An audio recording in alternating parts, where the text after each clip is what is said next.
সাবেক কৃষিমন্ত্রী মোহাম্মদ আব্দুস শহীদকে মৌলভীবাজারে বিস্ফোরক আইনের মামলায় একদিনের রিমান্ড মঞ্জুর করেছে মৌলভীবাজার আদালত। সকালে কড়া নিরাপত্তার মধ্য দিয়ে প্রিজন ভ্যানে করে আব্দুস শহীদকে মৌলভীবাজার জেলা কারাগার থেকে চিফ জুডিশিয়াল ম্যাজিস্ট্রেট আদালতে হাজির করা হয়।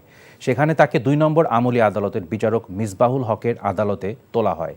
এ সময় রাষ্ট্রপক্ষের আইনজীবী তার ৫ দিনের রিমান্ড চাইলে বিচারক ১ দিনের রিমান্ড মঞ্জুর করেন।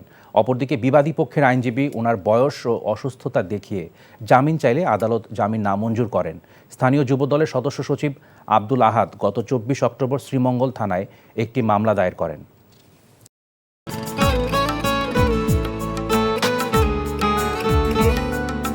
আপনার নামটা? নীলা। রাহুল।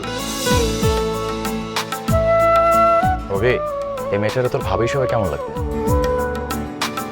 আপনাকে না বলছে আমাকে ফলো না করতে, ফলো কেন করতেছিলেন? আপনাকে দেখতে ইচ্ছে করে আমার, আপনার সাথে কথা বলতে ইচ্ছে করে। আমি কি করবো ঠিক বুঝতে পারছি না। ওরে বাবা, ওই মেয়ে, অথচ তারে তুমি চিনো না? হ্যাঁ,